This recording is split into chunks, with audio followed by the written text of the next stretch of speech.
Donc, ce qui nous importe de savoir ici, c'est que dans Souratul Nas et dans Souratul Falaq, notre Seigneur rappelle au prophète alayhi salatu wassalam qu'il doit dire et chercher refuge auprès de Dieu contre le mal des djinns, le mal des hommes, le mal de manière générale.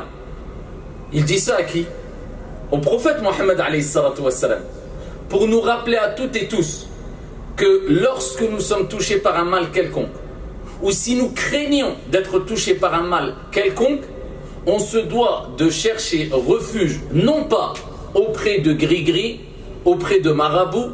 auprès d'un pendentif ou d'un œil en forme de pendentif, ou auprès d'un devin quelconque, ou en lisant un horoscope quelconque parce qu'on craint l'avenir et qu'il nous arrive un mal quelconque, auprès d'une main de Fatma, auprès de je ne sais qui, mais auprès de Qul a'udhu bi rabbi an-nas. Dit je cherche refuge auprès du Seigneur des hommes. Et on a dit an-nas, comme on dit al-Mufassirun, ça englobe les hommes et les djinns.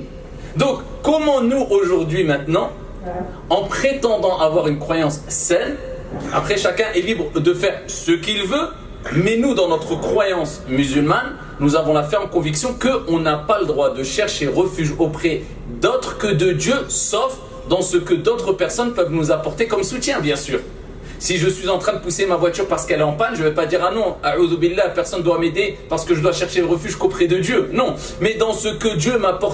peut m'apporter et qu'il n'y a que Dieu qui peut m'apporter cette protection. Dans des situations où seul Dieu peut me venir en aide, repousser un mal, eh bien je dois chercher refuge qu'auprès de Dieu, ni auprès d'une statue, ni auprès d'un pendentif, car tout cela relève du plus grand péché en islam, Ash-shirku billahi azza wa jal. Et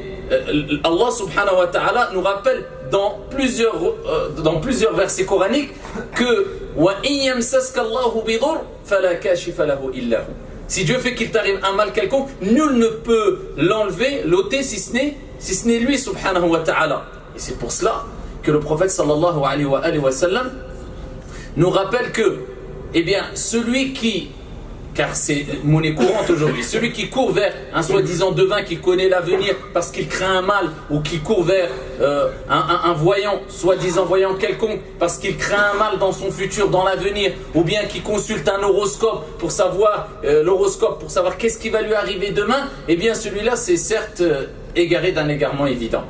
Tout simplement parce que le prophète sallallahu alayhi wa sallam nous dit dans le hadith rapporté par Ahmad et Abu Daoud et d'autres, celui qui consulte un devin, celui qui prétend connaître l'avenir, donc nous dans notre croyance on sait que personne ne peut prétendre connaître l'avenir, eh bien le prophète sallallahu alayhi wa sallam dit celui qui le consulte et il croit en ce qu'il dit, faqad kafara bima unzila ala Muhammad sallallahu alayhi wa sallam. Il n'a pas cru en ce qui a été révélé au prophète, c'est-à-dire il a démenti, il ne croit pas en cette révélation et en tous les versets coraniques où Dieu nous rappelle que personne ne connaît l'avenir si ce n'est Dieu. Lorsque Allah subhanahu wa ta'ala nous dit dans le Coran, c'est ce qu'il veut éclaircir aux gens de manière générale. Et il dit قُلْ لَا يَعْلَمُ مَنْ فِي السَّمَاوَاتِ وَالْأَرْضِ الْغَيْبَ إِلَّا اللَّهِ. Dit, nul de ceux qui sont dans les cieux et sur la terre ne connaissent l'inconnaissable, l'invisible, si ce n'est Allah subhanahu wa ta'ala. Et le prophète sallallahu alayhi wa sallam dans un autre hadith rapporté par Muslim, il nous dit toute personne qui consulte un devin, alors par analogie on dit aussi qu'il consulte l'horoscope, je suis scorpion donc il va m'arriver telle chose demain ou je ne sais quoi encore. Eh bien nous dans notre croyance en islam, le prophète il dit que celui qui consulte un devin ou qui consulte l'horoscope ou autre, ses prières sont rejetées pendant 40 jours.